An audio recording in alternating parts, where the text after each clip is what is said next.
నమస్తే, welcome to prime time debate. అయితే జగన్ చేసే కుట్రలు అన్నీ కావు. 2019 నుంచి 24 దాకా చూసిన కుట్రలు వేరైతే నిన్న జరిగినటువంటి ఒక విజయవాడ వరద ప్రమాదం టైంలో ప్రకాశం బ్యారేజ్ పైన చేయాలనుకున్న కుట్ర మరొకటి.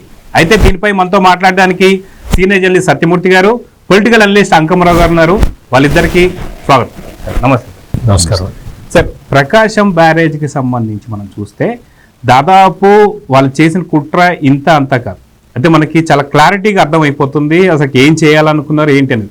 కానీ దేవుడి దయ మరేమో తెలియదు, కానీ అది గేట్లకు కాకుండా పక్కన ఎక్కడో తగలడం వల్ల చిన్న డ్యామేజ్ తగిలి ఆగిపోయింది. సో అసలుకి జగన్ ఏం కుట్ర చేయాలనుకున్నాడు, ఎంతమందిని పొట్టన పెట్టుకోవాలనుకున్నారంటే ఏం చెప్తారు అంకర్రావు గారు? ముందుగా మీకు సత్యమూర్తి గారికి, వీక్షకులందరికీ కూడా నమస్కారాంజలి. ఇక్కడ జగన్మోహన్ రెడ్డి గారి యొక్క ఆలోచన విధానాన్ని అమలు చేసే కార్యక్రమాన్ని భుజానికి ఎత్తుకుంది తలసిల రఘురాం, నందిగం సురేష్. దీంట్లో ఎక్కువ పాత్ర తలసిల రఘురాంది కనపడతా ఉంది ఇక్కడ. దాంట్లో ఎలాంటి సందేహం కూడా ఏం లేదు. ఎందుకంటే ఇప్పుడు సేకరిస్తున్న వివరాలు కావచ్చు, అక్కడ స్థానికులు చెప్తున్న దాన్ని కనుక మనం ఒకసారి క్రోడీకరించుకుంటే చాలా స్పష్టంగా పలు దఫాలుగా అక్కడికి వచ్చేసి పర్యవేక్షణ చేసిన వ్యక్తి తలసిల రఘురాం. ఇంకోటి యోహాన్ అనే ఒక కుర్రాడు ఉన్నాడండి. అతను నందిగం సురేష్ ముఖ్య అనుచరుడు. ఈ ఇసుక వ్యాపారం మొత్తం చూసేది అతనే. సో వీళ్ళిద్దరు పర్యవేక్షణలో జరిగినాయి. అంతకుముందు అవతల గట్టు ఉన్నటువంటి ఈ పడవలను తీసుకొని వచ్చేసి ఈ దరిగట్టుకు చేర్చిన కానించి వీళ్ళ పర్యవేక్షణలో జరిగింది ఇది. ఇక్కడ ఇంకోటి కనుక మనం గమనిస్తూ ఉంటే మీరు అన్నట్టు ఉదాహరించినట్లు ఈరోజు ఒకనాడు 1977లో దివి తుఫాన్ వచ్చిన సందర్భంగా ఆ రోజు మండలి బుద్ధప్రసాద్ గారి తండ్రి గారు కృష్ణారావు గారు వాళ్ళ నియోజకవర్గ పరిధిలో జరిగినటువంటి విధ్వంసం దివిసీమకు సంబంధించింది ఇంకా కళ్ళ ముందు కదలాడుతూనే ఉంది. దానికి మించిన విపత్తు సంభవించేది. ఇందాక మీరు అన్నట్టు దేవుడు ఉన్నాడు, ఈరోజు ఆదుకోవడానికి చంద్రబాబు నాయుడు ఉన్నాడు, వాళ్ళకు సహాయకారిగా పవన్ కళ్యాణ్ ఉన్నాడు, లోకేష్ బాబు గారు ఉన్నాడు. ముఖ్యంగా మనం గుర్తుపెట్టుకోవాల్సింది ఇక్కడ ఇంకోటి సత్యమూర్తి గారు, ఇది ఒకటే కాదు, ఈ విపత్తు కనుక ఉధృతంగా ఉంది కాబట్టి దీన్ని కాపాడుకోవడం కోసం రేపల్లె దాకా సముద్రం కలిసే ప్రాంతం వరకు కూడా 2 మంత్రులు పర్యవేక్షణలో కొన్ని వందల మంది వాళ్ళ అనుచరులను పెట్టుకొని మోటార్ సైకిల్ మీద తిరిగిన వ్యక్తులు అనగాని సత్యప్రసాద్ గారు, అలాగే గొట్టిపాటి రవికుమార్ గారు. ఇటు చూసుకుంటే ఇక్కడ 12 మంది మంత్రులు ఇక్కడ ఉన్నారు. 34 శాసనసభ్యులు దీంట్లో శాసన మండలి సభ్యులు కావచ్చు ఇక్కడ పర్యవేక్షణ చేస్తూ ఉన్నారు. మాజీ మంత్రులు అందరూ ఉండి చూసుకుంటా ఉన్నారు. కంటికి రెప్పల ఏ క్షణంలో ఏం జరుగుతుందో, ఎక్కడ ఏ విపత్తు సంభవిస్తుందో. కారణం ఏంటంటే ఇదే కుట్ర అనేది ఆ పడవలు కొట్టుకొచ్చినప్పుడే వీళ్ళకి అర్థమైంది. దానికోసం చంద్రబాబు నాయుడు గారు వీళ్ళందరినీ ముందుగా అంటే ఇట్లా చెప్తే ఇబ్బంది అని చెప్పి ఒక్కొక్కరిని ఏ జాగ్రత్తలు తీసుకోవాలని చెప్పని కరకట్టతో మొదలుపెట్టుకొని కృష్ణా ప్రాంతం వరకు కూడా కాపలా పెట్టుకొని కాపాడుకోవాల్సి వచ్చింది. ఇది నిస్సందేహంగా జగన్మోహన్ రెడ్డి గారి ఆదేశాలతోటి సజ్జల రామకృష్ణారెడ్డి పర్యవేక్షణలో తలసిల రఘురాము, నందిగం సురేషు ఆడినటువంటి విధ్వంసం రచించిన వాళ్ళ రచనకి వీళ్ళు పాత్రదారులై సూత్రధారులై చేశారు. ఇది ఇంకా కూడా సిగ్గు ఎగ్గు లేకుండా సహజంగా సత్యమూర్తి గారు, ఇప్పుడు మీ సెల్ పోయిద్ది, లేదంటే నా కారు పోయిద్ది, నేనేం చేస్తాను, మీరేం చేస్తారు? వెతుక్కుంటూ వెళ్తాం. లేదంటే పరిసర ప్రాంతాల్లో ఉన్నటువంటి రక్షక భటుల దగ్గరికి వెళ్ళేసి నాయన ఇట్లా జరిగింది, పలానా ప్రాంతంలో ఇలా సెలిపోయిందని సత్యమూర్తి గారు, నా కారు అక్కడ పెడితే ఎవరు తస్కరించారు, మీరు చూడండి అని చెప్తాం. 5 రోజులైనా కూడా దానికి సంబంధించిన వాళ్ళు అందుబాటులో రాలేదు. ఈ 5 బోట్లు 4గురికి సంబంధించినవి, ఒకరు కాదు, 2 కాదు. నరసింహస్వామి అని చెప్పని భవానీపురం చెందిన ఆయన, రెండోది గూడూరు నాగమల్లేశ్వరం అని చెప్పని అక్కడ విజయవాడ వాసి. ఇక 2 గురించి మనం చెప్పుకునే ఒకరగడ్డ వషాద్రి, ఇతరు వచ్చేతలకి కోమటి రామ్మోహన్. కోమటి రామ్మోహన్ ఎవరంటే తలసిల రఘురాంకి మేనలుడే అవుతాడు. అంటే వీళ్ళు ఒక రకంగా సత్యమూర్తి గారు 2014 నుంచి 19 వరకు జరిగింది ఒక ఎత్తు అయితే 19 నుంచి 24 వరకు జరిగినటువంటి విధ్వంసాలకి, వినాశనానికి, రాష్ట్రానికి గతికి ప్రకృతి కూడా గుర్తించినట్టుందండి. అందుకనే ఈ ఈ కార్యక్రమాలు చేసే వాళ్ళందరినీ ఒక్కోళ్ళని బయటికి తీసుకొస్తా ఉంది. దేవుడు రక్షిస్తున్నాడు. చంద్రబాబు నాయుడు గారి యొక్క దార్శనికత, ముందు చూపు, విపత్తుల్లోంచి ఆయన ఎలా ప్రజలకు ఏం మేలు చేయాలో తెలిసిన వ్యక్తి కాబట్టి ఆయన పర్యవేక్షణలో జరుగుతుంది చూసుకుంటా ఉంటే ఒకటి మాత్రం నేను గట్టిగా చెప్పగలనండి. ఆ రోజు జరిగినటువంటి ఉదూతు తుఫానుకు సంబంధించి విశాఖపట్నం తుఫానుకు ముందు విశాఖపట్నం ఏంటి, తర్వాత విశాఖపట్నానికి ఏంటి, ఇప్పుడు ఈ ప్రమాదం వాస్తవంగా ఇంకోటి కూడా మీరు పరిగణ ఆ ప్రాంతం మీకు మన ఇద్దరం ఒకటే ప్రాంతం కాబట్టి మనకు క్షుణ్ణంగా తెలుసు. మాకు తెలిసినంత వరకు ఆ లంక గ్రామాలు ఉన్నాయి చూడండి, 5 సంవత్సరాలకు ఒకసారైనా వరద రావాలని కోరుకుంటారు రైతులు. ఎందుకంటే ఓండ్రు మట్టి అంత బలమైందనమాట. ఈ వరద వస్తే వరదతో పాటు ఓండ్రు వచ్చేసి పొలాల్లో మేట ఇస్తే వీళ్ళు ఎరువులు వాడే పని ఉండదు లంక గ్రామాల్లో. అందుకనే కూరగాయలు కావచ్చు, ఏది పండించినా కూడా అంత దానికి సంబంధించిన తాజాగాను బాగుంటానికి కారణం ఏంటంటే వాళ్ళు ముందు వేయకుండా ఈ రసాయనాలు వాడకుండా పండిస్తూ ఉంటారు అన్నమాట. అట్లా కోరుకుంటారు ఆ మా పరిసర ప్రాంతాలు కాబట్టి మాకు తెలుసు కాబట్టి. ఇప్పుడు ఈ చంద్రబాబు నాయుడు గారు నదుల అనుసంధానానికి సంబంధించి సత్యమూర్తి గారు ఎప్పుడైతే గోదావరి నీరు కృష్ణాలో కలిపి మనకు వస్తున్నాయో, మాకు ఈ పరివాహక ప్రాంతం కింద మేమే కాబట్టి మా గ్రామాల్లో చూసుకుంటా ఉంటే సాలీన అంటే ప్రతి సంవత్సరానికి 2 నుంచి 3 బస్తాలు ఎరువుల వాడకం తగ్గింది. కారణం ఏంటంటే ఈ మట్టి ప్రభావం, గోదావరి నుంచి వచ్చే నీటిలో కలిసి వచ్చే మట్టి ప్రభావంతో పాటు రెండోది అధికంగా 2 నుంచి 5 బస్తాలు అధికంగా కూడా పండుతుంది పంట. ఓకే. ఇప్పుడు ఆయన దీని మీద చూసుకుంటామంటే ఇక వాళ్ళు మాట్లాడింది ఇంకోటి కూడా చూసుకోవాలి. నిన్న మొన్న ఈ రోజు జరుగుతున్న విషయాలు కనుక మనం చూసుకుంటామంటే వాళ్ళు ఈ రోజు కూడా ఆక్రమణకు సంబంధించి ఈరోజు చంద్రబాబు నాయుడు గారు చాలా నిర్ణయం చెప్పారు, మన నుంచి చెప్తానే ఉన్నారు. దాన్ని గనక చంద్రబాబు నాయుడు గారు నిస్సందేహంగా అమలు చేసి మరో సరికొత్త ఇప్పుడు ఎందుకంటే అమరావతిని ఒకసారి మీరు చూసుకోండి. మనకి ఇటు నుంచి మాకు తెలిసినంత వరకు ఈ సత్తెనపల్లి దాటి వస్తుంది మీ ప్రాంతానికి సంబంధించి. అటు నరసరావుపేట, చిలుకలూరుపేట ఈ ప్రాంతం అంతా వచ్చి కలుస్తూ ఉంటుంది. అటు వెళ్ళే తల్లికి అటు పొన్నూరు, తెనాలి, ఇటు నుంచి వచ్చే తల్లికి నాకు తెలిసి ఇక్కడ నందిగామ దాకా, ఇటు వచ్చే తల్లికి గన్నవరం దాకా. భారతదేశంలో రాజధాని ప్రాంతంలో ఇంతకంటే పెద్ద రాజధాని ప్రాంతం కానీ ఇంత నీటి సమృద్ధి ఉన్న ప్రాంతం కానీ ఉండదండి నాకు తెలిసి. అద్భుత నగరాల్లో ఇది కారణం కాబోతుంది. అంటే జరిగిన విపత్తుకి బాధపడాలా, వాళ్ళు చాలా వరకు వాళ్ళ స్థాయికి మించి చాలా మంది సహాయ సహకారాలు కూడా అందజేస్తూ ఉన్నారు. ఇప్పుడు ఇది చంద్రబాబు నాయుడు గారు ఇప్పుడు ఉన్న టైంలో ఇది రావడం అనేది నిజంగా ప్రజల అదృష్టంగా నేను భావిస్తున్నాను. ఇది అంటే ఎవరికైనా ఇబ్బంది ఏమో కానీ, ఎందుకంటే భవిష్యత్తు తరాలకి ఈ ఇబ్బందులు రాకుండా చూసుకోవడం కోసం ఆ దార్శనికుడు ఒక మార్గదర్శకాన్ని నిర్దేశిస్తాడని అయితే నేను భావిస్తున్నాను. అయితే సత్యమూర్తి గారు ఇందాక అంకమరావు గారు చెప్పినట్టుగా ఏదైతే ఈ వరదలు రావడం కావచ్చు, వీటికి సంబంధించి ఆ బోట్లు 5 రోజులు అయిన తర్వాత కూడా ఎటువంటి కంప్లైంట్ ఇవ్వలేదనేది ఒక పాయింట్ అయితే, రెండో పాయింట్ దాదాపు 50 టన్నుల బరువుతో పడవను పంపించడంలో ఉన్నటువంటి ఒక ఆంతర్యం ఏంటంటారు? ఇవి దీని వెనక పెద్ద కుట్రలు లేకపోతే ఇప్పుడు అంకమరావు గారు చెప్పినట్టు ఎవరైనా సరే మనకి ఏదో చిన్న వస్తువు పోతేనే పోలీస్ కంప్లైంట్ ఇస్తాం. అటువంటిది ఇంత విలువైన పడవలు అవి వస్తే ఇప్పటి వరకు అండి కేసు నమోదు చేశారు, ఏవో 2 అరెస్ట్ చేశారు, ఇంకా మిగిలిన కుట్ర కోణం దర్యాప్తు చేస్తున్నారు. ఆ జరిగిన డ్యామేజ్ని దాన్ని రెక్టిఫై చేస్తున్నారు. అది ఒక పార్ట్. ఇంత జరుగుతూ ఉంటే జగన్మోహన్ రెడ్డి పార్టీ నుంచి ఇప్పటి వరకు ఈ బోట్లు మావి కాదు అని కానీ, ఈ అరెస్ట్ అయిన వాళ్ళు మాకు సంబంధించిన వాళ్ళు కాదు అని కానీ, ఈ బోట్లు మావే అని, ఈ అరెస్ట్ అయిన వాళ్ళు మా వాళ్ళే అని కానీ అసలు ఎటువంటి స్పందన లేదు. ఎటువంటి స్పందన లేదు. ఇది ఒకటి. అంటే మామూలుగా అసలు ఏమి అడక్కపోయినా కానీ దారుణమైన అబద్ధాలు ప్రచారం చేసే వైఎస్ఆర్ కాంగ్రెస్ పార్టీ ఈ విషయంలో ఎందుకు మాట్లాడటం లేదు అంటే దాని అర్థం ఏంటి? మీకు ఇంకొక విషయం చెప్తాను వెంకమరావు గారు. విజయవాడలో బాధితులుగా చెప్తున్న కొంతమంది వైసీపీ వాళ్ళు, మీరు జాగ్రత్తగా వాళ్ళు పెట్టే సోషల్ మీడియా పోస్టులన్నీ చూడండి, ఒకటే పడవలు రావట్లేదు అని చెప్తూ ఉన్నారు.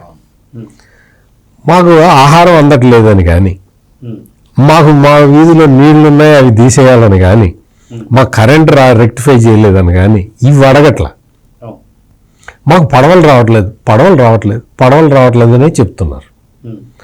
అంటే వైఎస్ఆర్ కాంగ్రెస్ పార్టీకి సంబంధించిన ఈ నాయకులందరూ కూడా వీళ్ళు విజయవాడలో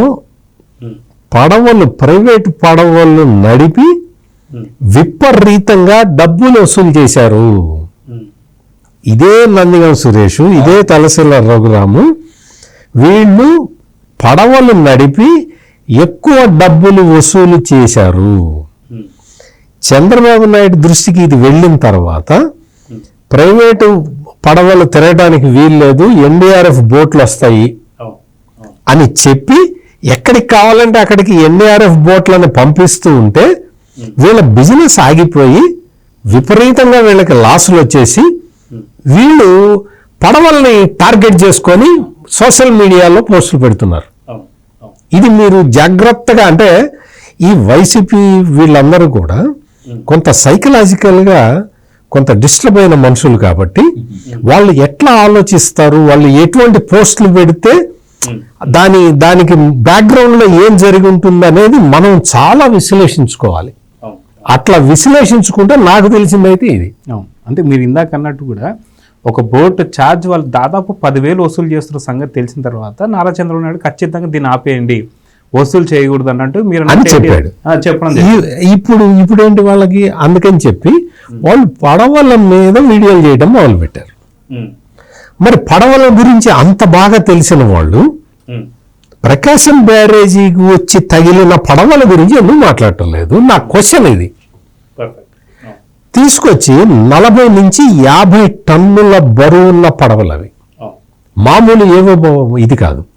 ఇంకొకటి ఏంటి అంటే, మామూలుగా పడవ అనేది ఒక మత్స్యకారుడికి జీవితంతో సమానం, అతని లైఫ్ అది. అందుకని అతను ప్రాణం వదలాలంటే అతను వదులుతాడు తప్ప పడవని కోల్పోడు, అంత జాగ్రత్తగా పెట్టుకుంటాడు. ఇంకొకటి ఏంటంటే, ఈ వర్ష సూచన రాగానే అతను పడవకి లంగరేసి పక్కకి నిలుపుకుంటాడు. అతనికి తెలుసు లంగరేస్తే అది ఇంకా కదలడు అక్కడి నుంచి. ఈ పడవలు ఈ తలసిల్ల రఘురాము, ఈ నందిగం సురేష్ పడవలు ఒక వైర్ తాడుతోటి, ప్లాస్టిక్ తాడుతోటి కట్టి వదిలేశారు. ఎందుకు అంటే వాళ్ళకి తెలుసు ఫ్లడ్డింగ్ అప్పుడే స్టార్ట్ అయింది, ఫ్లడ్ వస్తుంది, ఫ్లడ్ వచ్చినప్పుడు ఈ పడవలు కొట్టుకొని వెళ్ళి ప్రకాశం బ్యారేజీకి తగలాలి, ప్రకాశం బ్యారేజీ డ్యామేజ్ కావాలి. ఇప్పుడు అంతకు ముందర జగన్మోహన్ రెడ్డి ముఖ్యమంత్రిగా ఉన్నప్పుడు అన్నమయ్య డ్యామ్ కొట్టుకుపోయింది, దాదాపుగా 47 మంది చచ్చిపోయారు. 47 మంది చచ్చిపోతే దిక్కు దివాణం లేదు. జగన్మోహన్ రెడ్డి ఎప్పుడో 15 రోజుల తర్వాత పోయాడు, వారం తర్వాత పోయి దానికి మరమ్మతుల కింద దాని కింద 787 కోట్ల రూపాయలు అనుమతులు తీసుకొని సుందరీకరణ చేయడం కోసం ప్రణాళికలు రచించారు. అయినా సరే ఈ 3 సంవత్సరాలు 21లో వచ్చింది కదండి, అది 2021లో వచ్చింది 24 వరకు కనీసం దాన్ని ఏమైనా చేశారు? అక్కడ ఆలోచిస్తున్నారు వాళ్ళు, ఆలోచిస్తూ ఉన్నారు, 30 ఏళ్ళు ఆలోచిస్తారు. అది అన్నమయ్య డ్యాము ఎట్లయితే దానికి డ్యామేజ్ ఎట్లా మొత్తం గేట్లు కొట్టుకుపోయినాయో, గ్రీజు కూడా పెట్టే పరిస్థితి లేదు కదా, వచ్చిన నీళ్ళు వచ్చినా కొట్టుకుపోయినాయి. ఆ అనుభవంతో వాళ్ళు ఈ డేంజర్ని ప్లాన్ చేశారు. మొత్తం ప్రకాశం బ్యారేజీకి డ్యామేజ్ జరిగితే, కంట్రోల్ తప్పితే ఏం జరుగుతుందనేది ఒక్కసారి తలుచుకుంటే భయం పుడుతుంది. భయం పుడుతుంది. లంక గ్రామాలు అన్ని జిల్లాలు అక్కడ 4 జిల్లాల్లో ఉన్న లంక గ్రామాలు కానీ మొత్తం దాదాపుగా 1,00,000 మంది అక్కడ ఉంటారు. అందరూ వాషౌట్ అయిపోయి ఉండేవాళ్ళు.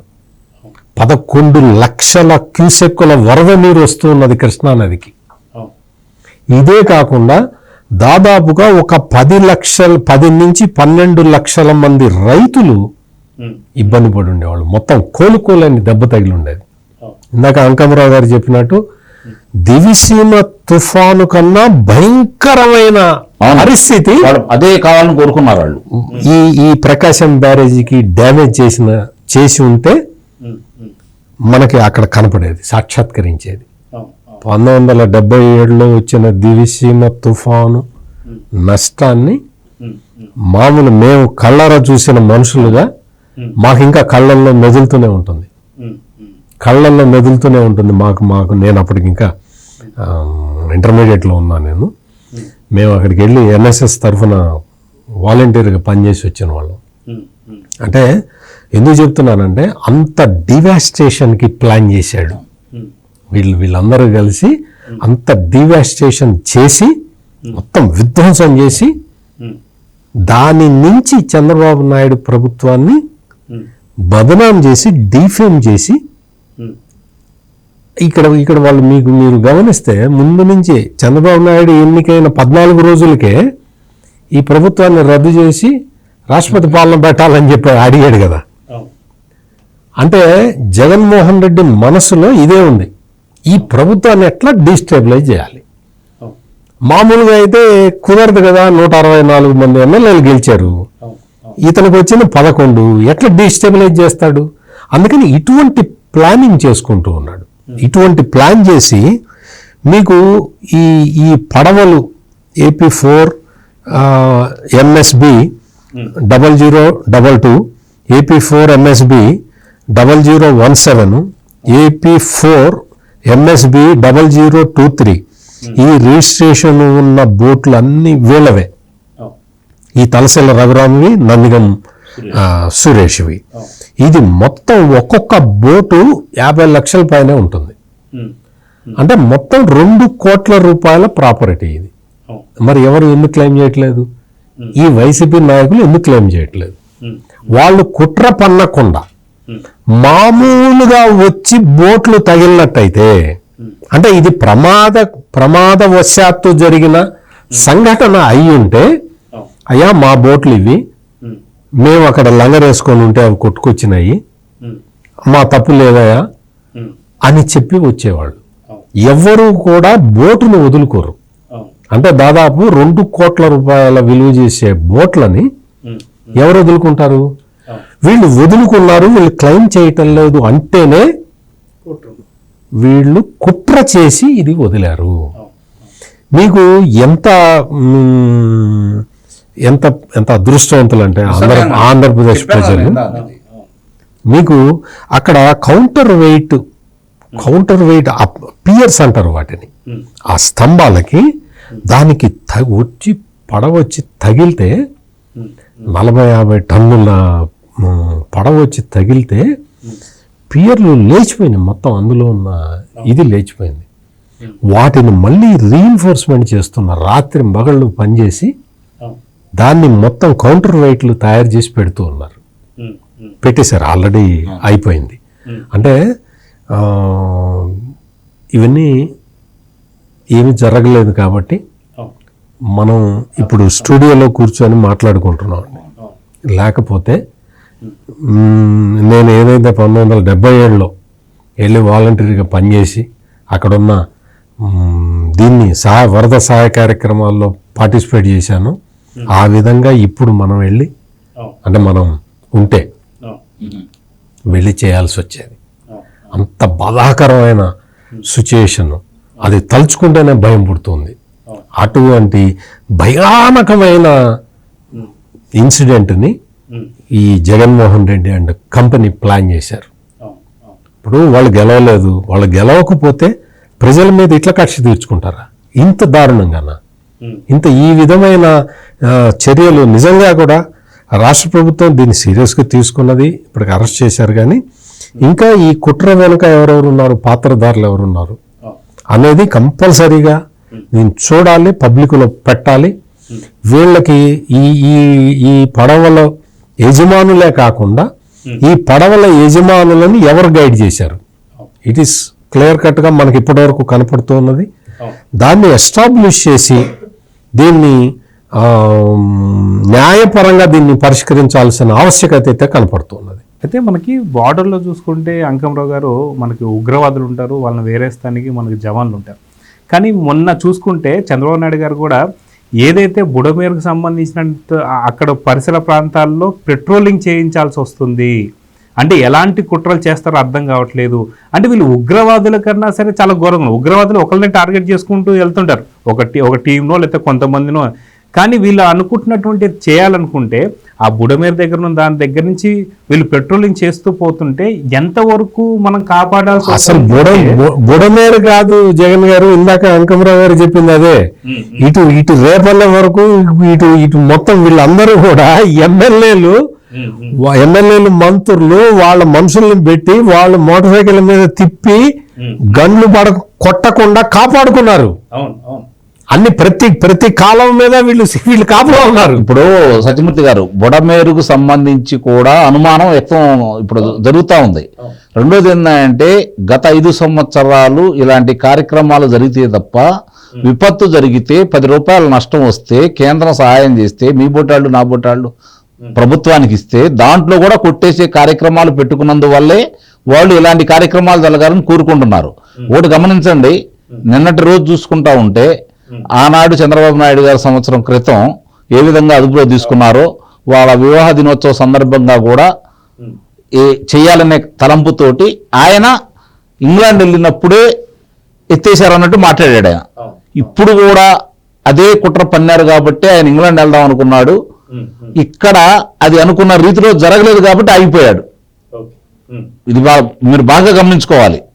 అలాంటి కుట్ర ఆయన పన్నాడు కాబట్టి ఇప్పుడు రిటైనింగ్ వాల్ చూసుకుందాం సార్ ఒకసారి. మనం రిటైనింగ్ వాల్కు సంబంధించి కనుక మనం చూసుకుంటా ఉంటే రామలింగేశ్వర నగర్ నుంచి రాణివారి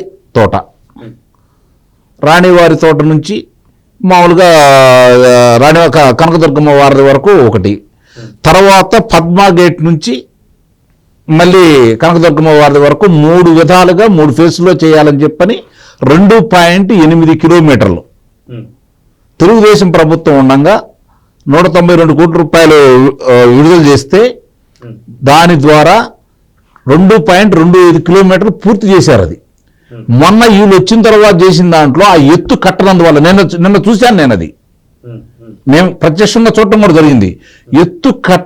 ఆ ఎత్తు తగ్గించినందువల్ల ఆ వరద ముంపు ఆ ప్రాంతాలకు వచ్చింది. ఇది మన బెంచ్ సర్కిల్ కానీ చూసుకుంటే ఆ పరిసర ప్రాంతాలన్నీ కూడా.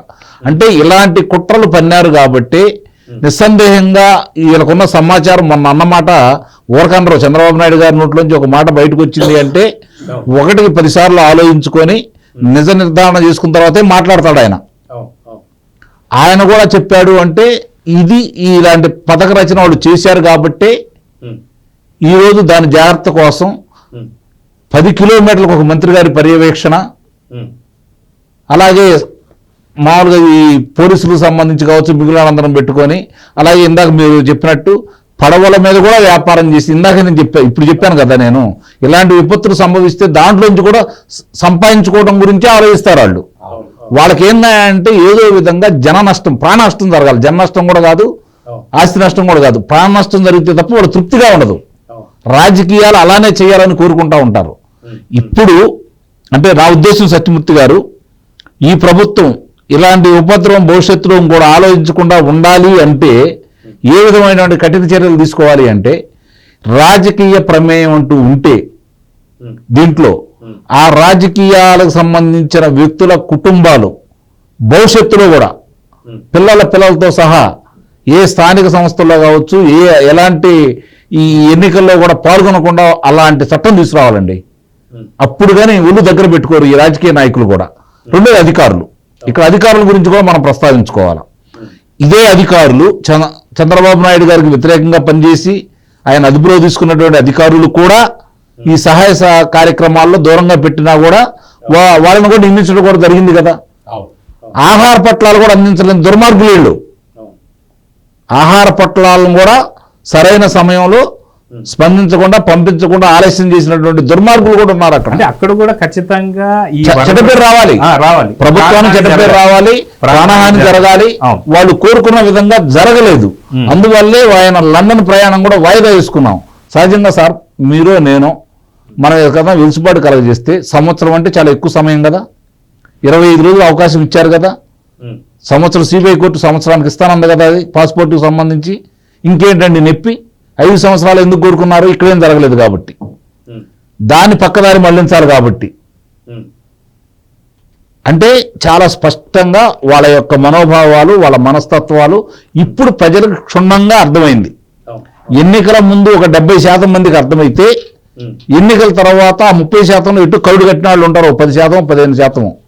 మిగిలిన 15% మాత్రం చాలా స్పష్టంగా అర్థమైపోయింది వీళ్ళు నాయకులు ఎవరు, వాళ్ళ మనస్తత్వాలు ఏంటి, ఇలాంటి విపత్తులు వస్తే ఏం చేస్తారు, విపత్తులను ఎలా సృష్టిస్తారు అనేది కూడా ఈరోజు విపులంగా ప్రజలు మనకంటే ఎక్కువ కూడా మాట్లాడుకుంటా ఉన్నారు. సార్ నేను మొన్న ఒక అధ్యాపకుడిని కలవడం జరిగిందండి. అలాగే వేరే వేరే పదవుల్లో ఉన్న వాళ్ళని కూడా కలవడం జరిగింది. ప్రభుత్వ పదవుల్లో ఉన్నవాళ్ళు, మామూలుగా స్వతంత్ర సంస్థల్లో పనిచేసే వాళ్ళు కూడా కలవడం జరిగింది. సామాన్యులు కూడా కలిశాను. మొన్న ఆ ప్రాంతం కూడా పర్యటించాం. అరసుమల్లి శ్రీనివాసరావు గారు, నేను, అప్సాన్ రాజేష్ గారు మొన్న పర్యటించాం. అంతకుముందు కూడా నేను పర్యటించాను. ఎక్కడికి వెళ్ళినా మాకు ఈ వరద వచ్చింది, మాకు సహాయం చేయాలని ఎవరు కోరుకోలేదండి. సహాయం అంటున్న వాళ్ళు తెలుసు కాబట్టి. ఈ దుర్మార్గుల్ని, ఈ నరహంతకుల్ని చంద్రబాబు నాయుడు గారు ఎందుకు చూస్తా ఉన్నాడని చెప్పి కడుపు రగిలిపోతా ఉంది వాళ్ళకి. అంటే ప్రజలు కూడా ఏ విధంగా మేము ఏ విధమైన తీర్పు ఇచ్చాము వాళ్ళకి వ్యతిరేకంగా, ఇంకా ఎందుకు వీళ్ళు ఇలా బయట ఉండబట్టే కదా ఇవన్నీ జరుగుతున్నాయి అనే ఆగ్రహవేశాలు ప్రజల్లోంచి వస్తున్నాయండి. ఇది ప్రభుత్వం కూడా గమనించిందనే నేను భావిస్తున్నాను. దానికి తగు చర్యలు అంటే ఆ విధమైనటువంటి వాళ్ళ మీద శిక్షలు అంత భయంకరంగా ఉంటే తప్ప వీటిని అదుపు చేయలేం. ఈ ఆక్రమణలకు సంబంధించి, బుడమెరుగు సంబంధించి ఒకటి మాత్రం వాస్తవం, ఇది నష్టదాయకం ఎంత జరిగిందనే దానికంటే కూడా అంత మేలు జరిగిందని అయితే నేను భావిస్తున్నాను. వాళ్ళు ఎంత చేయాలనుకున్నారో అంతకు 2 మేలు జరిగిందని అయితే నేను భావిస్తున్నాను. అయితే ఇక్కడ చూసుకుంటే సత్యమూర్తి గారు, దాదాపు వాళ్ళు ఏదైతే కూటమి ప్రభుత్వం వచ్చిన తర్వాత మాకు 39% ఓట్ బ్యాంక్ ఉంది, 39% ఉంది అని చెప్పి మాట్లాడుతున్నాం. కనీసం వాళ్ళకి బాధ్యత లేదా అండి? ఈ వరద ఏదైతే వచ్చిన తర్వాత కనీసం వాళ్ళకి హెల్ప్ చేసేటువంటి ఒక బృందాలు లేవు, వైసీపీ నాయకులు ఎక్కడ కనిపించడం లేదు, కనీసం వాళ్ళు ఎక్కడ మనకు కనిపించినట్టు ఇప్పటికి ₹1 ప్రకటించాను అని చెప్పేసి అన్నాడు కదా, అది ఎక్కడ కూడా. అట్లా ఒక చిన్న విషయం చెప్పి ముగిస్తాను నేను. విజయవాడ నగర మేయర్ ఎవరు, ఏ పార్టీ వారి ఆధ్వర్యంలో ఉంది, ఎవరు పని చేయాలి అక్కడ? స్థానిక నాయకత్వం కదా ముందు చేయాల్సింది, స్థానిక సంస్థలు కదా ముందు చేయాల్సింది, వాళ్ళ ఆధీనంలో ఉండేవి కదా. దీన్ని బట్టి అర్థమవుతుంది కదా. అది మిగిలింది సత్యమూర్తి గారు పూర్తి చేస్తారు. అయితే ప్రాణహాని జరగాలనే కోరుకుంటున్నారంటే మనకు అనిపిస్తుంది చాలా క్లారిటీ. వాళ్ళకి ఏంటంటే సహాయ కార్యక్రమాలు చేయటం, కష్టపడి పని చేయటం, ఇటువంటివన్నీ వాళ్ళకి ఎలర్జీ, వాళ్ళు ఒంటికి పడదు. వాళ్ళు ఎంతసేపటికి ఇసుక దందా చేయటం, మద్యం వ్యాపారం చేయటం. ఇప్పుడు ఈ ప్రకాశం బ్యారేజీని ఢీకొట్టిన పడవలతోటి ఏం చేశారు? చేపల పట్టల ఇసుక రవాణా చేశారు, అక్రమ రవాణా చేశారు. ఇవి చేపలు పట్టడానికి ఉపయోగించే పడవలు కాదు, ఇవి ఇసుక అక్రమ రవాణా చేయటం, అందులో మన్ను బాటిల్స్ వేసుకెళ్ళి బోర్డర్ దాటించటం, అందుకు ఉపయోగించిన పడవలు ఇవి. అంటే వీళ్ళకి ఎంతసేపటికి కూడా అధికారంలో ఉండి ఎట్లా సంపాదించుకోవాలి, ఎట్లా దోచుకోవాలి, ఎట్లా అరాచకాలు చేయాలి, ఎవడన్నా ప్రశ్నిస్తే వాడిని ఎట్లా టార్చర్ పెట్టాలి, ఇదే తప్ప వచ్చి మనం ప్రజలకు సేవ చేద్దాం, అయ్యో పాపం వాళ్ళు కష్టాల్లో ఉన్నారు, కష్టాల్లో ఉన్న వాళ్ళకి మనం ఆహారం అని ఇందాక అంకమ్మ గారు చెప్పారు కదా, ఈ వైసీపీ తోటి అంతగాగి పోస్టింగులు లేకుండా ఉదయం 10 నుంచి సాయంత్రం 5 వరకు డీజీపీ ఆఫీస్కి వచ్చి సంతకం పెట్టాల్సిన అధికారుల్ని చంద్రబాబు నాయుడు పెద్ద మనసుతోటి వాళ్ళు ఏదైనా మారుతారేమో, కనీసం ప్రజలకి సేవ చేసుకుంటారేమో అని చెప్పి వాళ్ళని కొన్ని డివిజన్లకి ఇన్ఛార్జిగా పెడితే వాళ్ళు ఏం చేశారు, ఆహార పొట్లాలు వస్తే బయటపడేశారు తప్ప బాధితులకి అందివ్వలేదు, ఎటువంటి సహాయం చేయలే. వెంటనే అది ఆ విషయం మొత్తం తెలుసుకున్న తర్వాత వెంటనే వాళ్ళకి వార్నింగ్ ఇచ్చి తీసి పక్కన పడేశారు. అది వేరే విషయం. అంటే వాళ్ళ మనస్తత్వం ఎట్లా ఉన్నది అంటే, వాళ్ళు అంటే వాళ్ళ ఐపీఎస్లు కానీ, వాళ్ళతోటి అంటగాగిన ఐపీఎస్లు కానీ, ఐఏఎస్లు కానీ, ఈ పాలిటీషియన్లు కానీ, ఈ ఎందుకు సాక్షాత్తు జగన్మోహన్ రెడ్డి కానీ, వీళ్ళందరికీ ఏంటి అంటే అవకాశం ఎక్కడ వస్తుంది, దేనికి, దోచుకోవటానికి అనే యావత్ తప్ప ఎందుకు జగన్ గారు ఈ సంపాదించి ఈ అక్రమ ఇసుకని వాటిని వీటిని వేసుకొని పోగేసుకొని ఏం సంపాదిస్తారు? ఇటువంటి వరద ఇంకోటి వస్తే కొట్టుకుపోతుంది కదా మొత్తం. అంటే మనిషికి కనీసం ఏది ఉండదు. రాజకీయ నాయకుడు అంటే కొంచెం ఆదర్శంగా ఉండాలి అన్నది పక్కన పెట్టి ఆ గుడివాడ అమర్నాథ్ చెప్తాడు, ఎందుకు తిరుగుతున్నాడు చంద్రబాబు, తిరగాల్సిన అవసరం ఏంటి అంటున్నాడు. అంటే అతని ట్రైనింగ్ అది, అతని ట్రైనింగ్. అతను ఐటీ మంత్రిగా ఉండి ఐటీ మంత్రిగా ఇప్పుడే గుడ్డు పెట్టింది, అది పొదుగుతుంది, అది రావాలి కదా, అది పిల్ల అవ్వాలి కదా అని చెప్పిన వ్యక్తి ఇంతకన్నా ఏం చెప్తాడు? చంద్రబాబు నాయుడు ఎందుకు తిరుగుతున్నాడు అంటాడు. నువ్వు రాజకీయ నాయకుడు అయితే కదా గుడివాడ అమర్నాథ్, నీకు చంద్రబాబు ఎందుకు తిరుగుతున్నాడో తెలిసేది. నువ్వు రాజకీయ నాయకుడు అయితే, నిజంగా నువ్వు ప్రజాప్రతినిధి అయితే, పేరులోనే ఉంది ప్రజలకి ప్రతినిధి అయితే ఆ బాధ్యత ఉంటుంది, రెస్పాన్సిబిలిటీ ఉంటుంది. జలవనరుల శాఖ మంత్రి నిమ్మల రామనాయుడు ఆ గట్టు మీద తిని ఆ గట్టు మీద పడుకొని ఆ గన్ను పుడిచిందాక బయటికి కూడా రాలే. విద్యాశాఖ మంత్రి నారా లోకేష్కి ఈ గన్ను పొడ్చడానికి సంబంధం ఏంటి? చంద్రబాబు నాయుడు ముఖ్యమంత్రి ఆదేశాలు ఇచ్చాడు కాబట్టి ఆయన వెళ్ళి ఆ గన్ల దగ్గరికి వెళ్ళి ఏమైంది, ఏం జరుగుతుంది, ఏంటి, అక్కడ సీపేజ్ ఉంటే సీపేజ్ ఎట్లా అరెస్ట్ చేయాలి అవన్నీ వీళ్ళు తెలుసుకొని వాళ్ళు అవన్నీ చేసి మొదలు పెట్టారు. భారత ఆర్మీ వచ్చి ఇంజనీరింగ్ విభాగం వచ్చి అదేంటి మేము వచ్చే లోపల గన్లు పూర్తి చేశారని వాళ్ళు ఆశ్చర్యపోయారు. అంటే అటువంటి అద్భుతమైన పనులు చేయాలి అంటే ప్రజల పట్ల కమిట్మెంట్ ఉండాలి. మున్సిపల్ శాఖ మంత్రి పొంగూరు నారాయణ ఆయన పారిశుద్ధ్య పనులు చేశాడు. పారిశుద్ధ్య పనులు మొత్తం వీధుల్లో చెత్త ఉంటే ఆ చెత్త ఊడ్చే వాళ్ళతో కలిసి ఆయన కూడా ఊడ్చాడు. అంటే ఇటువంటివన్నీ ఎగ్జాంపుల్స్ మనం ఎట్ట చెప్పు, ఒకళ్ళు ఇద్దరు కాదు. వ్యవసాయ శాఖ మంత్రి అచ్చెన్నాయుడు అసలు ఆయనకి ఏంటి సంబంధం? బాధ్యత అప్పగిచ్చారు, మనల్ని వార్డులు చూసుకోమన్నారు, ఈ వార్డుల ప్రజల బాధ్యత మనది అన్న ఉద్దేశంతో అక్కడ కూర్చొని పౌర సరఫరాల శాఖ మంత్రి నాదెళ్ల మనోహర్ ఎక్కడి నుంచి ప్రొక్యూర్ చేశాడో అంత ఫుడ్ మెటీరియల్ తీసుకొచ్చేసి అందరికీ ప్యాక్ చేసి కిట్లు రెడీగా పెట్టి అందరికీ డిస్ట్రిబ్యూట్ చేస్తున్నారు. ఎవరికైనా రాలేదా చెప్పండి పంపిస్తామని. అంటే అంత కాన్ఫిడెన్స్ తోటి ప్రజాప్రతినిధి అంటే అట్లా పనిచేస్తాడు. గుడివాడ అమర్నాథ్ లాగా, రోజా లాగా, అంటే ఈ పవిత్రమైన పేర్లని మనం పదే పదే తలుచుకోవాల్సిన అవసరం ఉంది. ఎందుకంటే గుడ్ ఎగ్జాంపుల్ చెబితే మరి దాని డెన్సిటీ తెలియాలంటే బ్యాడ్ ఎగ్జాంపుల్ కూడా చెప్పాలి కదా. మంత్రులందరూ బురదలో నడుంలోతు బురదలో తిరుగుతూ ఉంటే రోజా ఏం చెబుతుంది? అందరూ విహారయాత్రలకు వెళ్ళారని చెబుతుంది, ప్రచారం చేస్తూ ఉంటారు. సత్యమూర్తి గారు ఇక్కడ ఒక విషయం మర్చిపోతున్నారు. ఆ రోజు 1వ తారీఖు నాడు బాలకృష్ణ గారికి 50 వసంతాలు పూర్తయిన సందర్భంగా, చిత్రరంగంలో ప్రవేశించిన సందర్భంగా, బావమర్ది కాబట్టి, వియ్యంకుడు కాబట్టి చంద్రబాబు నాయుడు గారు వస్తారని, మామగారు కాబట్టి, తన భార్యకి తండ్రి కాబట్టి లోకేష్ గారు కూడా ఇక్కడికి వచ్చి పాల్గొంటారని ఊహాగానంతో మాట్లాడినటువంటి అతి తెలివి ఎక్స్పెక్ట్ చేశారు. అది వాళ్ళు బాధ్యత గల వ్యక్తులు, ప్రజల పట్ల కన్సర్న్ ఉన్న వాళ్ళు ఎందుకు వస్తారు? అక్కడి నుంచి కదలరు కదా. అది రోజాకి అని వాళ్ళకి ఏం తెలుస్తుంది? వాళ్ళకి ఏమి కమిట్మెంట్ ఉంది? ఓడిపోయిన దగ్గర నుంచి నగర నియోజకవర్గం వదిలిపెట్టి బయట ఎక్కడో తిరుగుతున్నాంకి, బెంగళూరు వెళ్దామని ప్లాన్ చేసుకుంటున్నాంకి ఏమి కమిట్మెంట్ ప్రజల పట్ల ఏమి ఒక అవగాహన కానీ వాళ్ళ ఇది కానీ ఎందుకు ఉంటుంది? ఉండదు. ఇప్పుడు ఇవన్నీ ఈ గెలిచిన 11 మంది వైఎస్ఆర్ కాంగ్రెస్ పార్టీ ఎమ్మెల్యేలు, అంటే ఒక ఎమ్మెల్యే మనకు తెలుసు, పులివెందుల ఎమ్మెల్యే మనకు తెలుసు, 10 నిమిషాలు, ఒకసారి 5 నిమిషాలు, ఒకసారి 5 నిమిషాలు వరద ప్రాంతాల్లో తిరిగాడు. పులివెందుల ఎమ్మెల్యే గురించి మనకు తెలుసు. కానీ మిగిలిన 10 మంది మీకు ఎక్కడన్నా కనిపించారా అంకమరావు గారు? ఒక్కసారి మీరు చెప్పండి. ఇంకోటి, అక్కడ కూడా మీరు ఒక విచిత్రాన్ని గమనించారా? చంద్రబాబు నాయుడు గారు ప్రచారం కోసం ఎన్ని చేస్తున్నాడని చెప్పి మాట్లాడిన వ్యక్తి, చంద్రబాబు నాయుడు గారు ఎక్కడ ఎన్ని ఫోటోలు దిగాడు, ఎక్కడ ఎంతమంది నవ్వుతా మాట్లాడాడు, ఎక్కడ సెల్ఫీలు ఇచ్చాడు, ఆయన ఎన్ని ఇచ్చాడు, ఈయన ఎన్ని ఇచ్చాడు, ఈయనలో ఒక వంతు చేశాడు ఆయన. అంటే వాళ్ళ యొక్క ఆలోచన.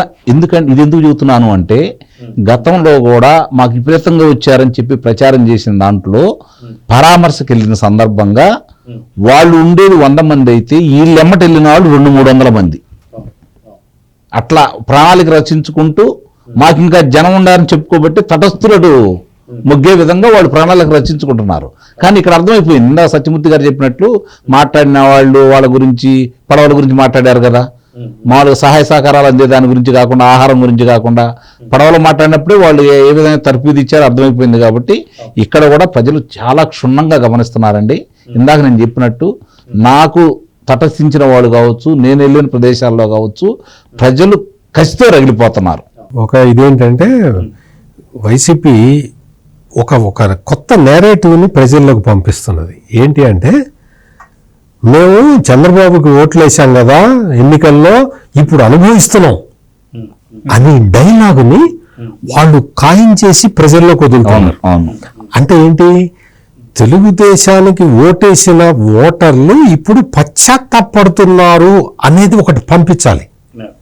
అందుకని తెలుగుదేశానికి మేము ఓటేశాం, చంద్రబాబు నాయుడికి ఓటేసి ఈ రోజున మేము అనుభవిస్తున్నాం, మేము కష్టాలు అనుభవిస్తున్నాం అని చెప్పి పెద్ద ఆవేశంగా వాళ్ళందరినీ తీసుకొచ్చి వాళ్ళతోటి మాట్లాడించి, ఒక లేడీ అయితే తెలంగాణ యాక్సెంట్ తోటి మాట్లాడుతున్నది. అంటే చంద్రబాబుకి ఓటేసా నేను, అందుకని ఫలితం అనుభవిస్తున్నా, మా జగనన్నను గెలిపించుకున్నా. మరి మీ జగనన్న అయితే నువ్వు చంద్రబాబుకి ఓటే ఎందుకు వేసావు, ఎట్టేస్తావు, వేయవు కదా.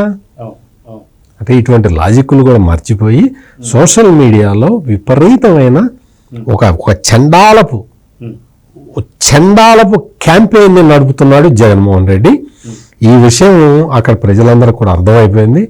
కరెక్ట్గా మునిగిపోయిన 3వ రోజుకి ఆ వరద కొంచెం తగ్గంగానే కరెంటు రెస్టోర్ చేశారు.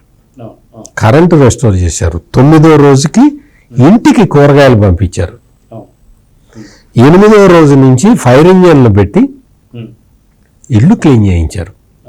భారతదేశంలో ఎక్కడా కూడా ఈ వరద ప్రాంతాలు, వరద ముంపుకు గురైన ఇళ్లని ఫైర్ ఇంజన్లో పెట్టి కడిగించింది నాకైతే తెలీదు. మరి ఈ సైకలాజికల్ గ్యాంగ్కి ఏమన్నా తెలిసావో నాకు తెలియదు.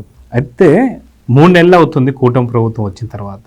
ఈ మధ్యలోనే చాలా రకాలైనటువంటి ఒక భారీ విధ్వంసాలు కావచ్చు, కుట్రలు పన్నుతూనే ఉన్నారు. జగన్ నోటి నుంచి వచ్చేది ఒకటే ఒక మాట ఏంటంటే రాష్ట్రపతి పాలన. అదే వేదికగా ఇప్పుడు ప్రకాశం బ్యారేజ్ సంబంధించి పడవలతో ఢీకొట్టేసి చూసాం. ఈ 3 నెలలు అయిపోయిన తర్వాత ఇకపైన ఇలాంటి విధ్వంసాలు ఇంకా జరగబోతున్నాయా? ఖచ్చితంగా. అందుకనే మొత్తం జగన్మోహన్ రెడ్డి మొత్తం ఆనుపానులన్నీ పరిశీలించాల్సిన అవసరం ఉంది. ఎటు పోతున్నాడు, ఏం చేస్తున్నాడు, ఎవరితో మాట్లాడుతున్నాడు, అన్ని చూడాల్సిన అవసరం ఉన్నది. జగన్మోహన్ రెడ్డి విధ్వంసకారుడు, అందులో ఎటువంటి సందేహం లేదు. విధ్వంసమే అతని ఎజెండా, అందులో వేరే సందేహం లేదు. అతనితో పాటు ఉన్న ఈ బ్యాచ్ అంతా కూడా, ఈ తలసిల్ల రఘురామ్ అంటే ఆయన వైఎస్ఆర్ కాంగ్రెస్ పార్టీ కార్యనిర్వాహకుడు. అంటే మొత్తం ఆఫీస్ అడ్మినిస్ట్రేషన్ మొత్తం అతనే చూసుకుంటాడు. ఎట్లా చూసుకుంటాడు? ఈ పడవల ద్వారా దొంగ ఇసుక సరఫరా చేసి ఆ పడవలు ఇప్పుడు ఇసుక మళ్ళీ కంటిన్యూ చేయడానికి వీలు లేదుగా, గవర్నమెంట్ మారింది కాబట్టి ఆ బోట్లు వదిలి ప్రకాశం బ్యారేజీని డ్యామేజ్ చేద్దామన్న ప్లాన్ వేసిన వ్యక్తి. ఇటువంటి వ్యక్తులని మొత్తం గమనించాల్సిన అవసరం ఉంది. ప్రభుత్వం వీళ్ళ మీద చెక్ పెట్టాల్సిన అవసరం ఉంది. ఇటువంటి విధ్వంసాలు చెయ్యటానికే వాళ్ళు ప్రయత్నం చేస్తారు. ఇప్పటి వరకు తప్పుడు సమాచారం పంపించటం ఒక్కటే అనుకున్నాము, వీళ్ళు కుట్రలు కూడా పన్నుతారు. కాబట్టి వీళ్ళతోటి చాలా జాగ్రత్తగా డీల్ చేయాల్సిన అవసరం అయితే ఉంది. ఫైనల్గా మీరేం చెప్తారండి? లాస్ట్కి పూర్తిగా ఈ 3 నెలలతోనే జగన్ కుట్రలు ఆగుతున్నాయి అనుకుంటారా, లేదంటే మటుకు ఇంకా ఎలాంటి విపత్తు ఉంటుంది జగన్ గురించి అంటే ఫైనల్గా ఏం చెప్తారు? అంటే ఒక చిన్న ఉదాహరణ చెప్పి తర్వాత దాని గురించి చెప్తా. మామూలుగా మనకి తాసుపాము ఉంటుంది. తాసుపాముని ఇక్కడ దాకా కొట్టామని చెప్పి సంతోషపడితే అది ఊరక తలకాయ ఊపుతుందిలే అని చెప్పని వదిలేసామనుకోండి, తెలియక ఆ ప్రాంతానికి వెళ్ళే వాళ్ళని కాటేస్తుంది. అలాగే ఏదన్నా పొరపాటున మర్చిపోయి ఓ పాల బిందె పెట్టారనుకోండి, అక్కడ విషం చొక్కేస్తుంది. దానివల్ల ఏదైనా ప్రమాదం ఉందో వైఎస్ఆర్సీపీ పార్టీ వల్ల అంత ప్రమాదం ఉంది. మనం కొట్టాం కదా, దానికి ఇప్పుడు దానికి అవయవాలన్నీ కుంగిపోయినాయి కదా అని వదిలేస్తే జరిగే పరిణామాలు ఇలానే ఉంటాయి. జగన్మోహన్ రెడ్డి అనే వ్యక్తి రాజకీయాలకి ఆంధ్రప్రదేశ్కి దూరం అయ్యేంత వరకు కూడా, అంటే జనస్రవంతిలో కూడా ఉండకూడదు. అతని మీద ఉన్న అభియోగాలన్నీ త్వరితగతిన పూర్తి చేసేసి ఆయనకి శ్రీకృష్ణ జన్మస్థానానికి పంపిస్తే తప్ప ఆంధ్ర రాష్ట్రానికి పెను ప్రమాదం నుంచి అప్పుడు కూడా గతంలో కిరణ్ కుమార్ రెడ్డి గారి ప్రభుత్వం ఉండగా కల్పించిన వెలుసుబాటు లేకుండా చేయగలిగితే తప్ప ఇలాంటి వాటికి అడ్డుకట్ట పడదని అయితే నేను గట్టిగా నమ్ముతున్నాను. దానికి సంబంధించిన వాళ్ళు ఎవరైనా సరే, విషపురుగులైన వాళ్ళు, కట్లపాములు, దండుపాలెం బ్యాచి ఎవరిని కూడా వదిలిపెట్టకుండా త్వరితగతిన వాళ్ళందరికీ శ్రీకృష్ణ జన్మస్థానంలో కూర్చోబెడితే తప్ప ఆంధ్ర రాష్ట్రానికి ఉన్నటువంటి పెను ప్రమాదం నుంచి రక్షించబడదు. సో థ్యాంక్స్ అండి, థ్యాంక్స్ ఫర్ ద డిబేట్. మీ ఇద్దరికి ధన్యవాదాలు. నమస్కారం.